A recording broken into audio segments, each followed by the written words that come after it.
293 question. What is equilateral triangle? Equilateral triangle అంటే ఏంటిది? Equilateral triangle as all equal sides and all equal angles. Equal sides మరియు equal angles కనుక ఉంటే, equal sides and equal angles కనుక ఉంటే దాన్ని ఏమంటారు? ఈక్విలేటరల్ ట్రయాంగిల్ అంటారు. ఈక్వల్ సైడ్స్ ఈక్వల్ యాంగిల్స్ కనుక ఉంటే which is called as what? Equilateral triangle. Equilateral triangle.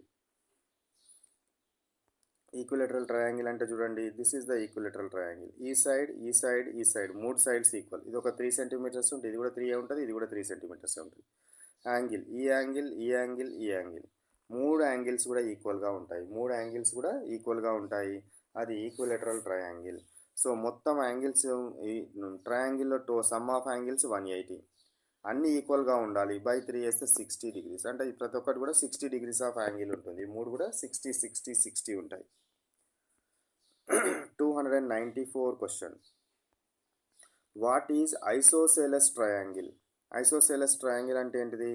Isosceles triangle has 2 equal sides and 2 equal angles. రెండు ఈక్వల్ సైడ్స్ మరియు ఈక్వల్ యాంగిల్స్ కనుక ఉంటే దాన్ని ఏమంటారు? ఐసోసెలస్ అంటారు. రెండు ఈక్వల్ సైడ్స్ ఉండాలి. రెండు ఈక్వల్ సైడ్స్ ఉండాలి. ఇవి రెండు ఈక్వల్ సైడ్స్. సో ఇట్లా ఇవి రెండు equal sides, this is unequal side. అట్లా ఉంటే దాన్ని ఏమంటారు? ఐసోసెలస్ ట్రయాంగిల్ అంటారు. 295. What is scalene triangle? Scalene triangle అంటే ఏంటిది? Scalene triangle has 3 different sides and 3 different angles. So 3 different sides, 3 different sides. ఇది ఒక సైడ్, ఇదొక సైజ్, ఇదొక సైజ్. డిఫరెంట్ సైజులు ఉండాలి. డిఫరెంట్ ఏముండాలి? డిఫరెంట్ లెంత్స్ ఉండాలి. అదేవిధంగా డిఫరెంట్ యాంగిల్స్ కనుక ఉంటే which is called as what? Scalene triangle. Scalene triangle.